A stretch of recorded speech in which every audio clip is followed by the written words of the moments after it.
Assalamualaikum warahmatullahi wabarakatuh. Perkenalkan, nama saya Nurman Halim, NPM 1834020302. Mata pelajaran Manajemen Lingkungan dan SDA kelas 6B.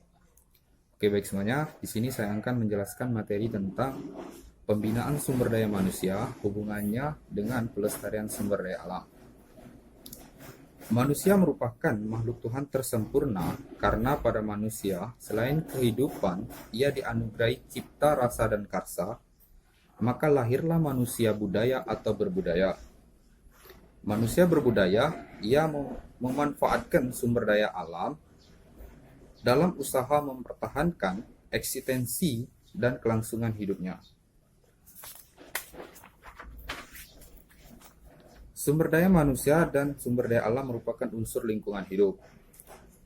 Lingkungan hidup adalah kesatuan ruang dengan semua benda, daya, keadaan, dan makhluk hidup, termasuk di dalamnya manusia dan perilakunya, yang mempengaruhi kelangsungan perkehidupan dan kesejahteraan makhluk hidup lainnya.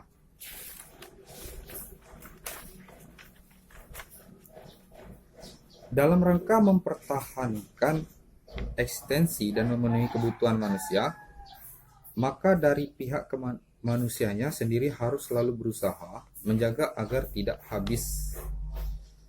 Salah satu cara yang dapat ditempuh adalah menghemat dalam pemakaiannya. Misalnya, menghemat penggunaan kendaraan bermotor, maka berarti menghemat penggunaan bahan bakar.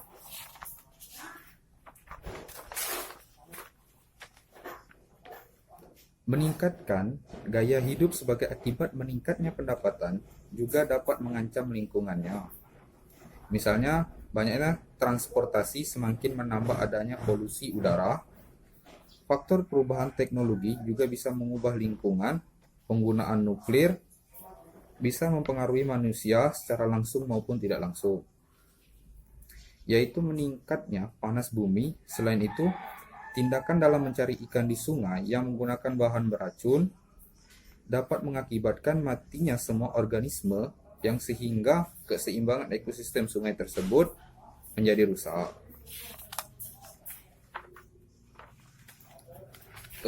Untuk mengantisipasi berbagai kemungkinan penyebab turunnya daya dukung SDA dalam menopang kehidupan manusia, perlu upaya pembinaan terhadap SDM itu sendiri dengan memanfaatkan jalur yang memungkinkan.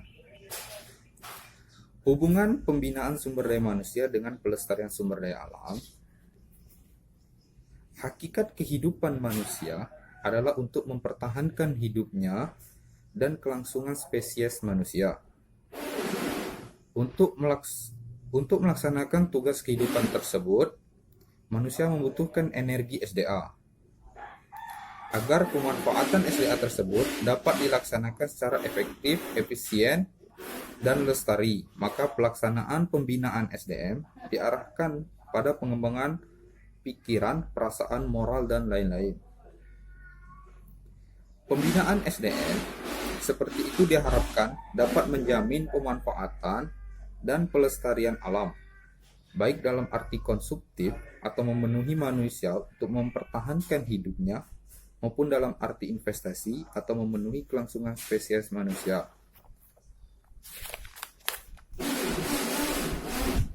Pembinaan sumber daya manusia melalui jalur pendidikan formal.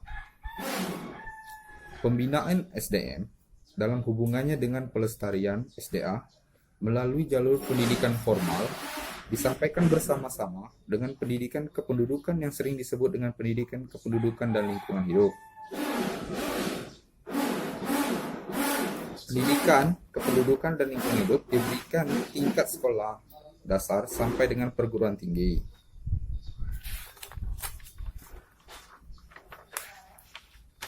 Pembinaan melalui jalur pendidikan non-formal. Pada jalur pendidikan non-formal, ini sering diabaikan, padahal jika dilaksanakan dengan teratur disiplin, maka hasilnya akan baik juga. Hal ini disebabkan jalur pendidikan non-formal jangkauan sasarannya sangat luas, diantaranya dapat diketahui sebagai berikut. Kita tahu bahwasanya fungsi pembentukan pribadi adalah sangat penting, dan di dalam keluargalah seorang anak pertama kali berkenalan dengan norma-norma kehidupan. Di dalam keluarga pula anak belajar bermacam-macam kebiasaan. Pendidikan selalu berubah sesuai dengan perkembangan zaman.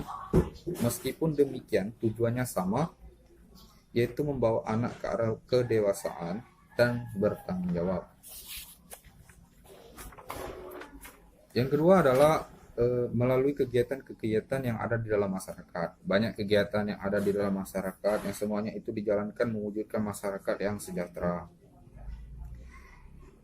Adapun kegiatan itu antara lain kegiatan PKK tingkat desa Wisma, RT, RW, dusun dan desa, kegiatan Karang Taruna. Ketiga, melalui media komunikasi, baik media cetak, elektronik, ataupun media tradisional seperti kelompok kesenian yang ada di dalam masyarakat setempat. Pesan-pesan untuk membina SDM terhadap pelestarian SDA dikemas sedemikian rupa sesuai karakteristik masing-masing media sehingga mudah dimengerti oleh masyarakat umum. Itulah penjelasan dari saya. Lebih kurang saya mohon maaf, kepada Tuhan saya mohon ampun. Wabillahi taufiq wal hidayah. Wassalamualaikum warahmatullahi wabarakatuh.